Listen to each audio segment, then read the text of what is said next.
에스겔서 36장 24절부터 31절까지 말씀입니다. 에스겔서 36장 24절부터 31절까지 말씀 우리 한 목소리로 같이 봉독하겠습니다.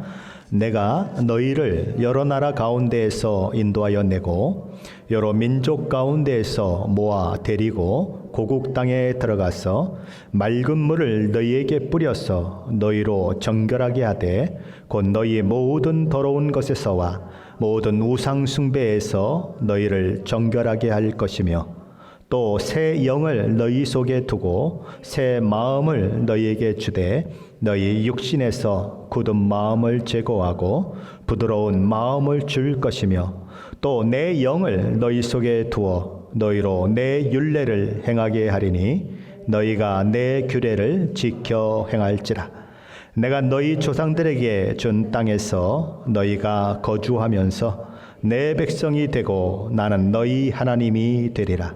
내가 너희를 모든 더러운 데에서 구원하고 곡식이 풍성하게 하여 기근이 너희에게 닥치지 아니하게 할 것이며 또 나무의 열매와 밭의 소산을 풍성하게 하여 너희가 다시는 기근의 욕을 여러 나라에게 당하지 아니하게 하리니 그때에 너희가 너희 악한 길과 너희 좋지 못한 행위를 기억하고 너희 모든 죄악과 가증한 일로 말미암아 스스로 밉게 보리라. 아멘.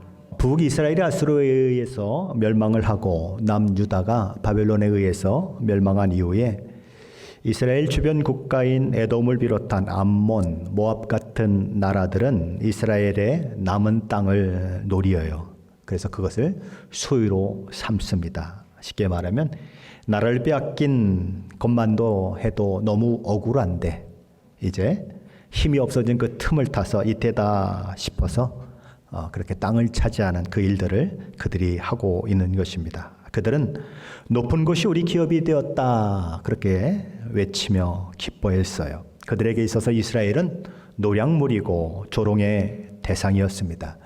자, 그런데 에스겔서 36장은 이스라엘 백성들만이 아니고 그들이 거했던 땅, 이스라엘 땅마저도 조롱거리가 되었다라고 말합니다. 그들은 도대체 무엇이라고 조롱했을까요? 에스겔서 36장 우리 13절 말씀인데 함께 읽어봅니다. 13절입니다. 주 여호와께서 이같이 말씀하셨느니라. 그들이 너희에게 이르기를 너는 사람을 삼키는 자요 내 나라 백성을 제거한 자라 하거니와. 주변 나라 사람들은 이스라엘 땅을 향해서 첫째로 너희는 사람을 삼키는 곳이다 라고 얘기했어요. 둘째로 내 나라 백성들을 제거하는 자다 라고 얘기했습니다. 사실 이스라엘 산과 언덕과 골짜기와 들판은 아무런 잘못이 없어요.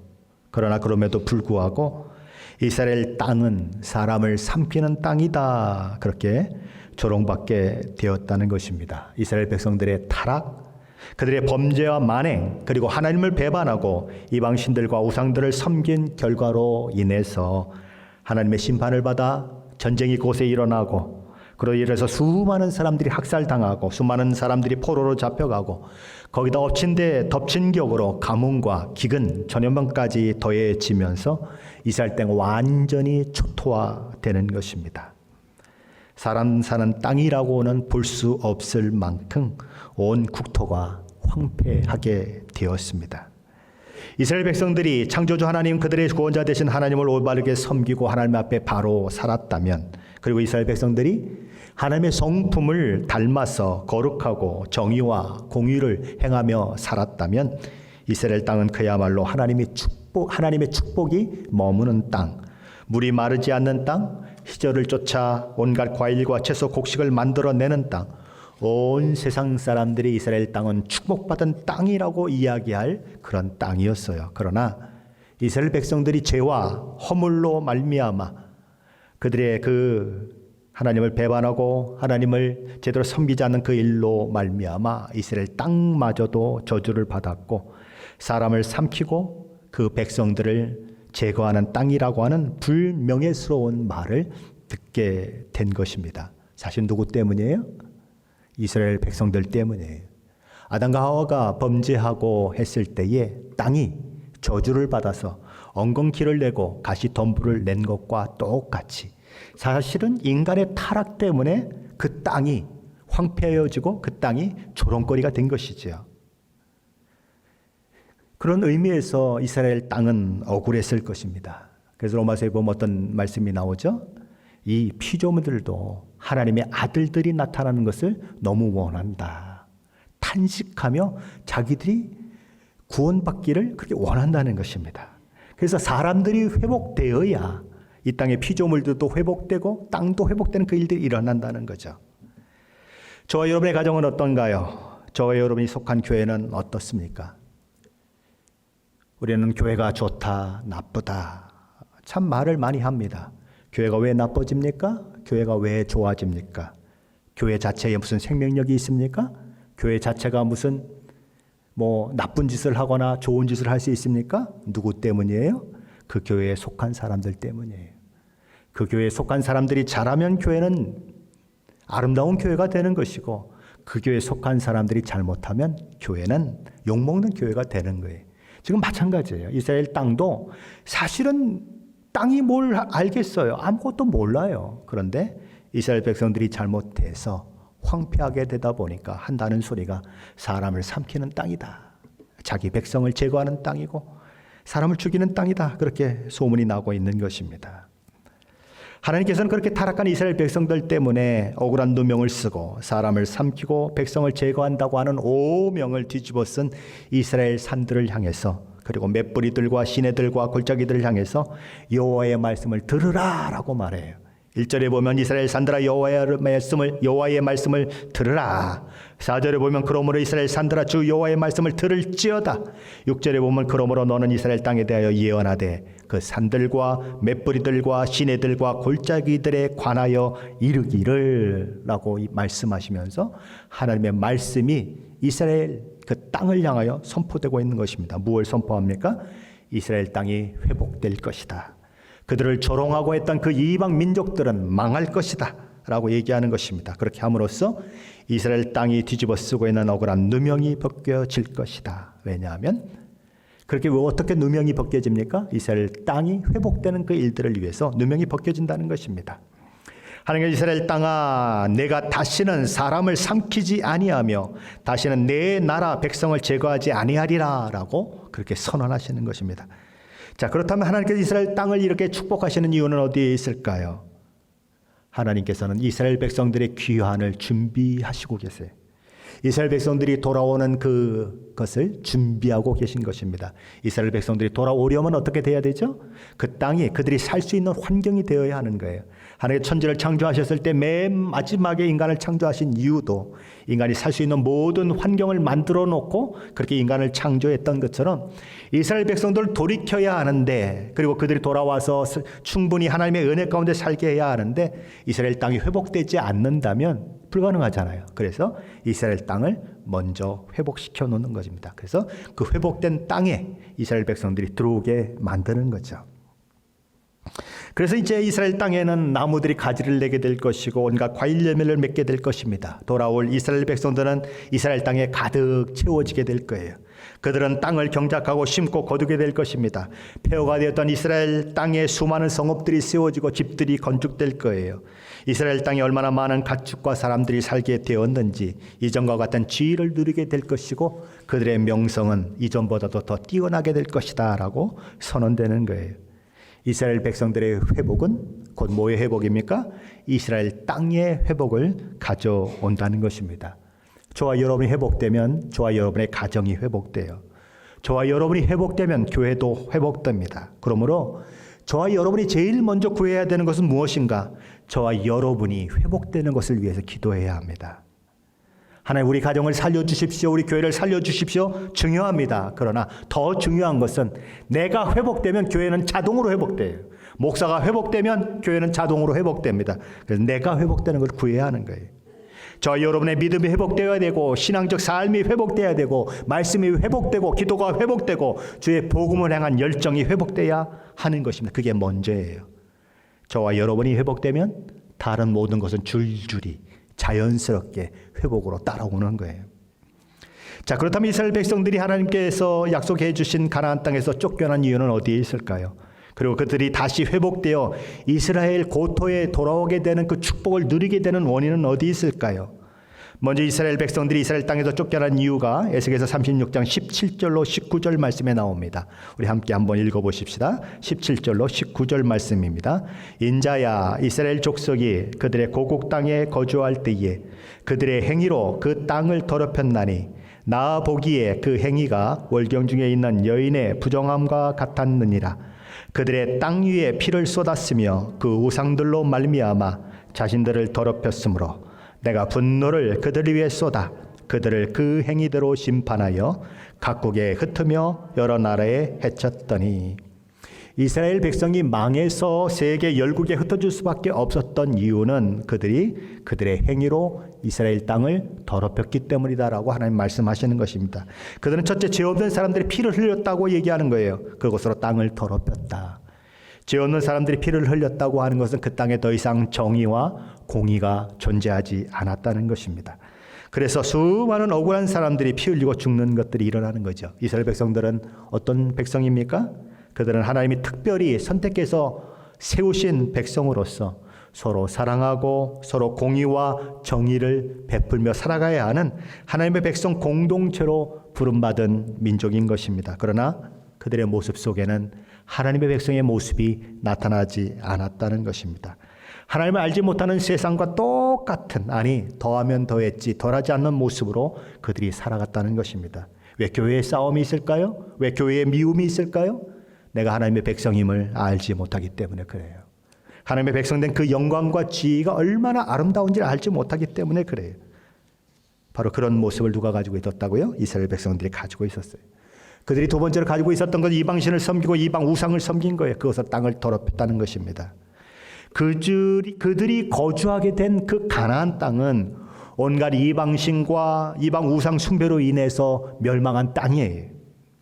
하나님께서 이스라엘 백성들을 애굽으로부터 구출해 내셔서 가나안 땅에 거주하게 하시면서 그들이 거주하는 땅을 거룩한 땅이 되어야 한다고 말씀하셨고, 오직 여호와 하나님만을 섬기는 땅이 되어야 한다고 말씀하셨어요. 근데 이스라엘 백성들이 어떻게 했습니까? 하나님께서 허락해 주신 땅에서 하나님께서 주신 재물과 재산으로 하나님이 아닌 이방신과 이방 우상을 섬겼다는 거예요. 하나님이 허락한 땅에서 하나님이 주신 재물로 하나님을 배반하고 하나님을 멀리하는 그 일에 아주 열중했다는 것입니다.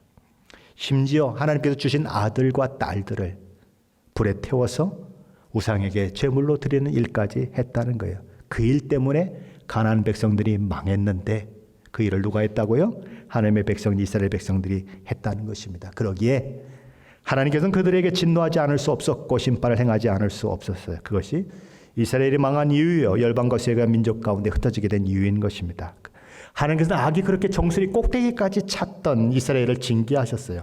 나라는 망했고 온 백성들은 온 열방으로 흩어져 버렸습니다. 하지만 하나님께서 선택한 이스라엘 백성들의 망함은 그들의 망함 자체로 끝나지 않았다고 성경은 얘기하는 것입니다. 그들이 망함으로 인해서 하나님의 이름에도 누를 끼치게 됐다라고 얘기하는 거예요. 왜냐하면 그들이 망함으로 인해서 그들이 하나님이 되어주셨던 하나님의 명성과 하나님의 명예가 실추되는 결과를 가져왔다는 거예요. 실추됐다는 거죠. 교회가 망하는 것, 교회가 문 닫는 것, 그거 하나로 그치지 않은 거예요. 그 교회를 지키시고 그 교회를 인도하시는 하나님이 있다고 우리는 늘 고백하고 다녔는데 교회가 망하고 교회가 문을 닫게 되면 결국 하나님의 이름이 실추된다는 거예요. 에스라라고 하는 사람이 있죠. 에스라가 이스라엘 땅으로 돌아갈 때에 왕에게 군사들을 달라고 이야기를 하질 못해요. 그 먼 길을 가면 강도 때도 만날 수 있고 도적 때도 만날 수 있는데 이 사람이 정말 왕에게 큰 은혜를 입은 사람임에도 불구하고 왕에게 나를 지켜줄, 내 가는 길을 지켜줄 군대들을 동원해 달라고 이야기하지 못해요. 왜 이야기하지 못합니까? 왜 이야기하지 못하죠? 그가 왕에게 늘 이런 얘기를 했어요. 우리 백성은 하나님을 믿는 사람은 하나님이 지켜주십니다. 하나님의 백성은 하나님이 지키십니다라고 수도 없이 얘기했는데 이제 와서 위험하다고 해서 군사를 보내달라고 하면 어떻게 되죠? 지금까지 하나님에 대해서 얘기한 것이 다 엉망이 돼버려요. 그래서 위험한 줄 알면서도 하나님을 붙들고 군대를 보내달라고 얘기하지 않고 홀로 가는 거예요. 이게 믿음이에요.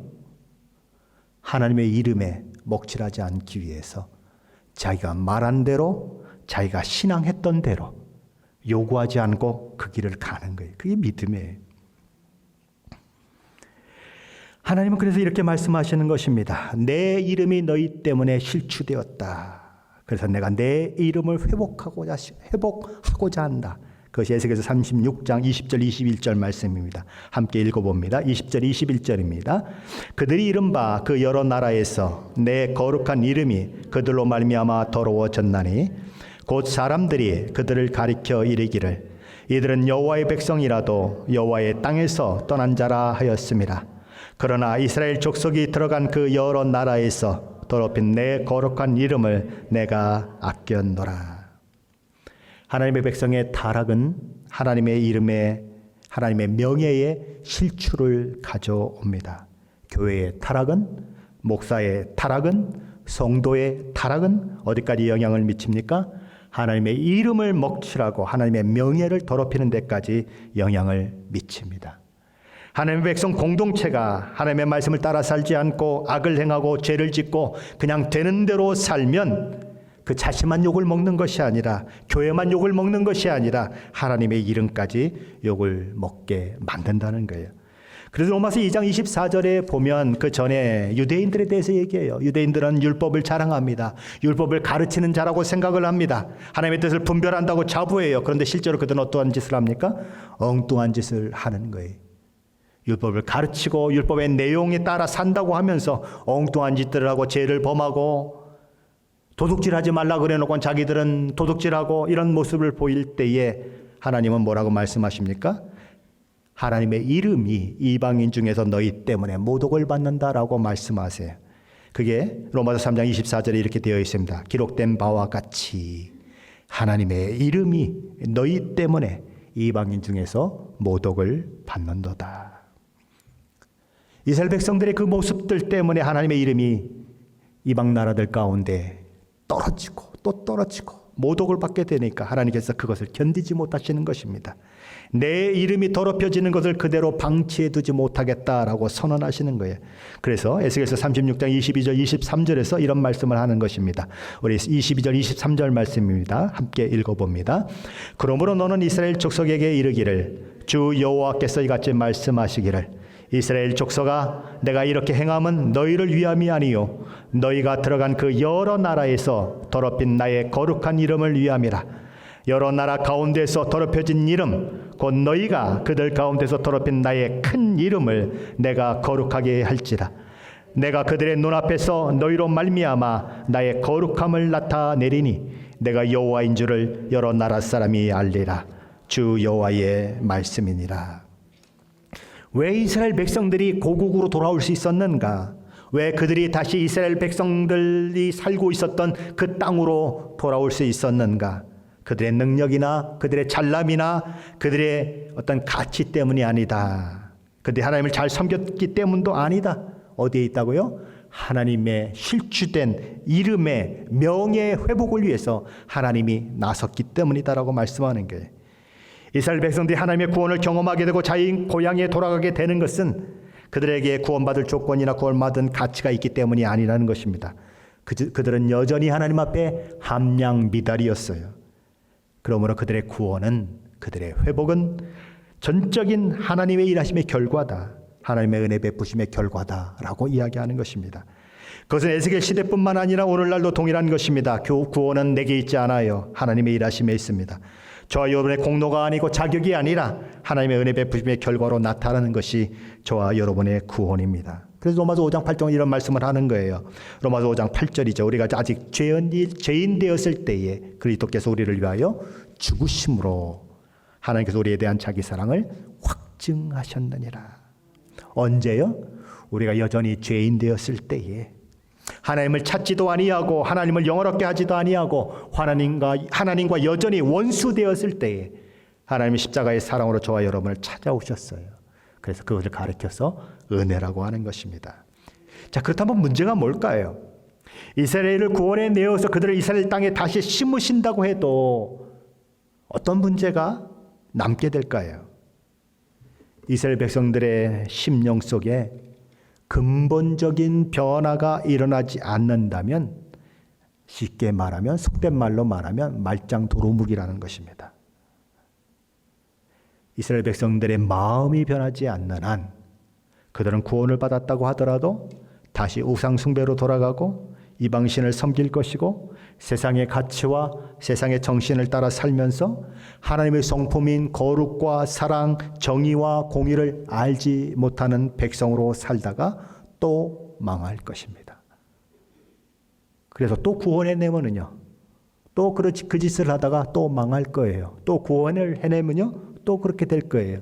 우리는 이미 사사기를 통해서 그걸 다 알고 있는 것입니다. 마치 루틴처럼, 사이클처럼 돌아가는 그 모습들을 보는 거예요. 자, 그렇다면 그런 일이 일어나지 않으려면 무슨 일이 일어나야 되죠? 어떤 일이 일어나야 되죠? 이스라엘 백성들의 마음의 변화가 일어나야 하는 것입니다. 근본적인 변화가 일어나야 하는 거예요. 그들의 마음이 여전히 옛날 그대로라면 소망이 없는 거예요. 그러므로 그들의 마음이 새 마음으로 바뀌어야 하는 거예요. 그러기에 하나님께서는 그들을 고국으로 돌아오게 한 이 이후에 그들의 죄를 정결하게 씻어 주실 뿐만 아니라 그들에게 새 영을 줄 것이고 새 마음을 줄 것이다 라고 말씀하는 거예요. 오늘 본문 24절로 26절 말씀인데 다시 한번 함께 읽어봅니다. 24절로 26절 말씀입니다. 내가 너희를 여러 나라 가운데서 인도하여 내고 여러 민족 가운데서 모아내리고 고국 땅에 들어가서 맑은 물을 너희에게 뿌려서 너희로 정결하게 하되 곧 너희 모든 더러운 것에서와 모든 우상 숭배에서 너희를 정결하게 할 것이며 또 새 영을 너희 속에 두고 새 마음을 너희에게 주되 너희 육신에서 굳은 마음을 제거하고 부드러운 마음을 줄 것이며.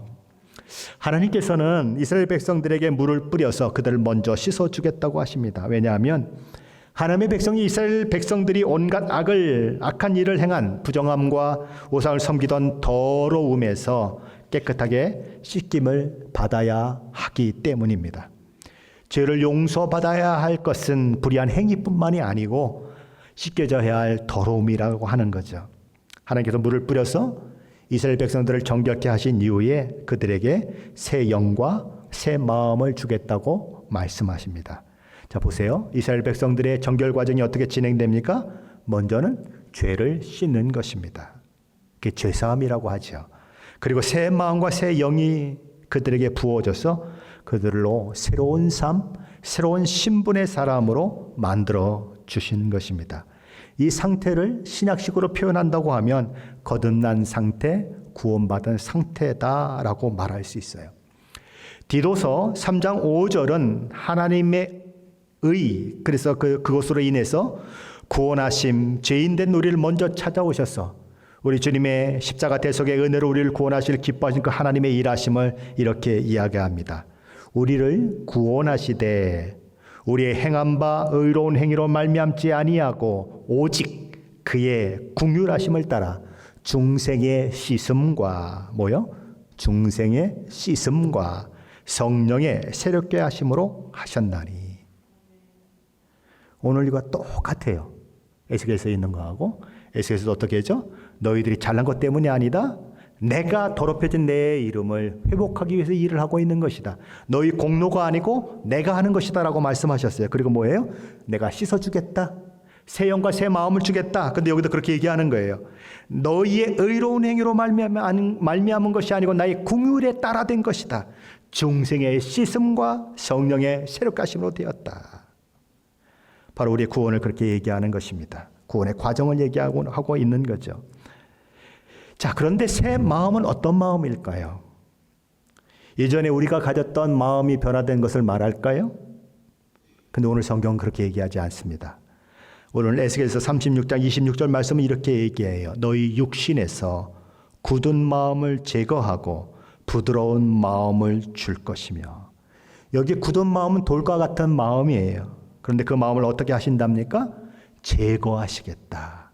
제거한다는 말은 그 굳은 마음이 더 이상 존재한다는 말입니까? 존재하지 않는다는 말입니까? 존재하지 않는다는 말이에요. 쉽게 말하면 이미 망가진 심장을 떼어내버리고 다른 사람의 새로운 심장을 심어줘서 심장이 뛰는 것처럼 그렇게 만들어 주시겠다는 거예요. 굳은 마음을 완전히 제거해버리고 부드러운 새 마음을 주겠다는 약속이에요. 고린도후서 5장 17절에 이렇게 얘기하죠. 그런 정도거든요. 그리스도 안에 있으면 새로운 피조물이라. 이전 것은 지나갔으니 보라 새 것이 되었도다. 새로워지는 거예요. 완전히 새로워지는 거예요. 자, 그렇다면 새로운 피조물이 되었다는 것, 새 사람이 되었다는 것은 어떤 사람이 되었다고 하는 것을 말할까요? 고린도서 3장 10절 말씀은 이렇게 말씀합니다. 새 사람을 입었으니. 자, 새 사람을 입은 것이 무엇인가? 그 이유에 설명이 됩니다. 이는 자기를 창조하신 이의 형상을 따라 지식에까지 새롭게 하심을 입은 자니라. 새 사람을 입었다고 하는 것은 그의 그의 지식에까지 새롭게 하심을 입은 자 된 것을 말합니다. 새 영과 새 마음이 부어진 것, 그의 의지, 그리고 그의 이 여러 가지 추진하는 그런 모든 것들이 바뀐 것, 그것을 말하는 것입니다. 자, 그것뿐만이 아니라 하나님께서는 죄 씻음 받고 새 영과 새 마음이 부어진 저들에게 또 무엇을 주시겠다고 약속하시냐면 내 영을 주시겠다고 약속하고 계세요. 오늘 보면 27절 말씀인데 함께 읽어봅니다. 내 영을 너희 속에 두어 너희로 내 율례를 행하게 하리니 너희가 내 규례를 지켜 행할지라. 내 영, 그럼 누구의 영입니까? 하나님이 말씀하셨으니까 하나님의 영, 성령 하나님을 말씀하는 거예요. 성령 하나님은 죄 씻음 받고 새롭게 된 그들 심령 속에 내주하시면서 그들의 변화를 주도하게 되실 거라는 거예요. 하나님의 영은 주의 백성들을 정결케 하고 보호하고 격려하고 믿음을 갖게 하는 그 일을 하게 되실 것입니다. 하나님의 영이 하나님의 백성인 이스라엘 백성들 가운데 임하는 이유는 뭘까요?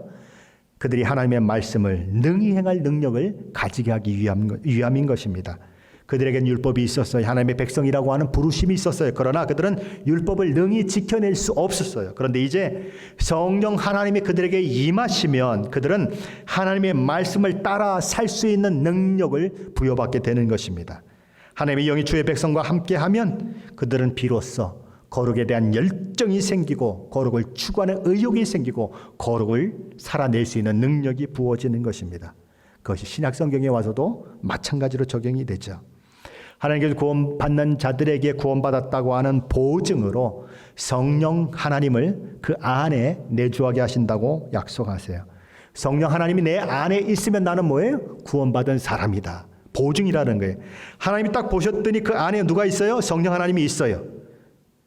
여기 앉아 계신 분들 마음속에 성령 하나님이 있으면 하나님은 그 사람을 어떤 사람으로 봅니까? 구원받은 사람으로 봐요.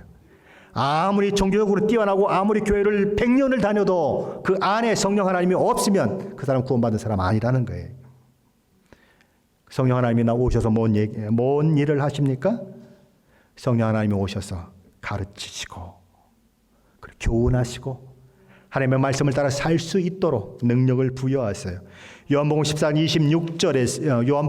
26절에서 우리 예수님이 이렇게 말씀하십니다. 보혜사 곧 아버지께서 내 이름으로 보내실 성령 그가 너희에게 모든 것을 가르치시고 내가 너희에게 말한 모든 것을 생각나게 하리라.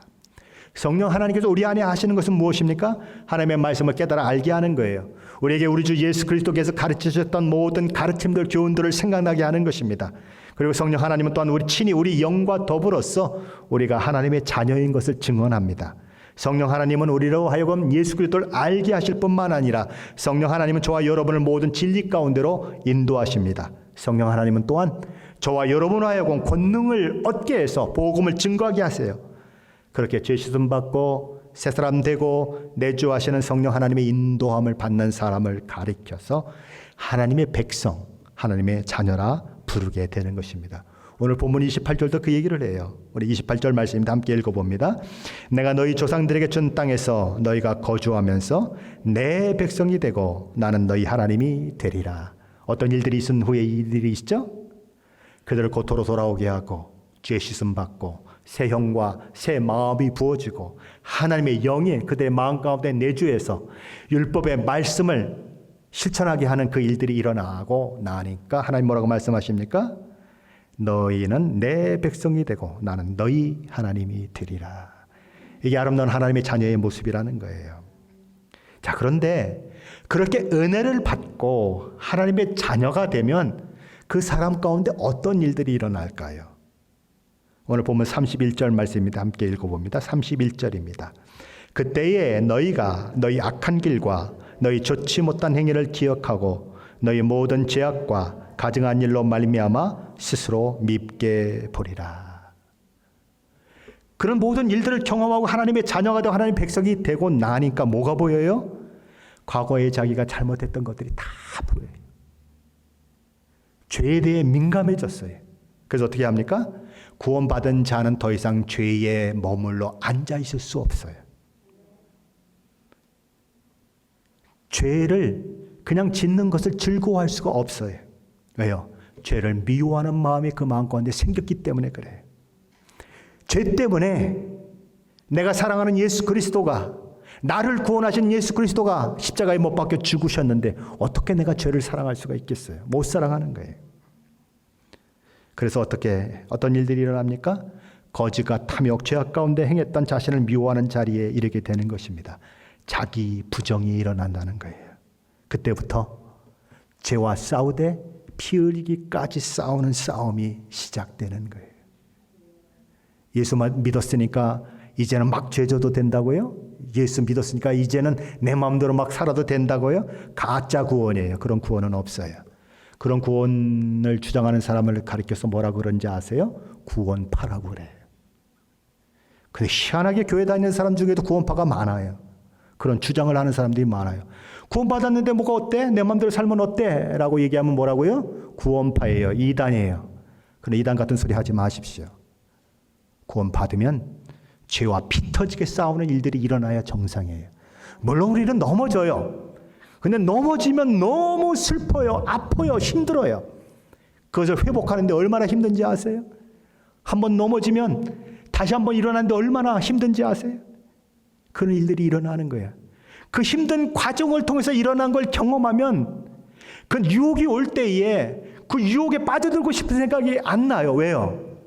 다시 그 과정을 거치는 것이 너무 힘들거든요. 그 넘어졌을 때 이 자리까지 오는데 얼마나 힘들고 씨름하고 그것을 버리려고 애썼는데 또 그 자리를 가요? 못 가요. 못 가는 거예요. 스펄전 목사님 오늘 본문에 대해 설교하면서 이렇게 말씀하셨어요. 우리가 매일 두려워해야 할 것은 우리가 생명도 없고 권능도 없는 틀에 박힌 듯한 종교에 빠지는 것입니다.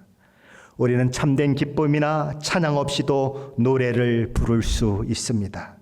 우리는 열렬함이나 열정이 전혀 없이도 기도를 드릴 수 있습니다. 우리는 성경을 읽으면서도 그 성경이 말씀하는 진리를 먹고 살지 않을 수 있습니다. 그리고 우리는 복음 교리를 알면서도 그 영향력을 마음에 받아들이지 않을 수 있습니다. 그러니 이런 일이 일어나지 않도록 기도를 드리십시오. 그렇습니다. 생명이 없는 모든 종교에 빠지지 않도록 기도를 드리십시오. 죄에 대한 여러분의 생각이 완악하게 되어 가지나 않을까 하고 두려워하십시오. 그리스도에 대한 여러분의 생각이 냉랭하게 되어 가지나 않을까 하고 두려워하십시오. 여러분의 동료 죄인들에 대한 여러분의 생각이 돌같이 되어 가지나 않을까 하고 두려워하십시오. 하나님은 우리의 돌같은 마음을 제거하시고 부드러운 마음을 주셨어요. 말씀의 부드러운 마음, 성령의 인도하심의 부드러운 마음, 그 마음을 주셨어요. 민감한 마음을 주셨어요. 죄 하나만 줘도 민감해져서 어쩔 줄을 모르는 마음을 우리에게 주셨다고요. 그런데 죄를 찾고 지고 성령의 그 생각을 무시하고 그러다 보면 어떤 일이 일어나요? 마음이 완악해지는 일들이 일어나요. 그래서 죄를 줘도 별로 자책감을 느끼지 못해요. 점점 한 꺼풀 굳어져 가는 거죠. 우리 손에 굳은 살이 배기면 가시가 배겨도 아프지 않은 것처럼 가슴이 아프지 않은 그런 일들이 일어나는데 그러지 말라는 거예요. 우리는 우리에게 새 생명을 주시고 새 영 새 마음을 주시고 성령 하나님을 내주하게 하신 하나님의 은혜를 따라 날마다 자기 심령을 돌아보고 죄로 완악게 되지 않도록 하며 성령에 민감한 사람이 되어야 마땅한 것입니다. 그리고 오늘 성경은 그 모든 일들이 우리 안에 이루어지도록 하나님 앞에 간절히 기도해야 한다고 말해요. 에스겔 36장 30절 상반절 말씀은 이런 모든 하나님의 약속이 있음에도 불구하고 우리가 또 하나 해야 할 일은 그 일이 자신에게 이루어지도록 기도해야 한다라고 말씀해요. 우리 에스겔서 36장 37절 상반절 한번 같이 보십시다.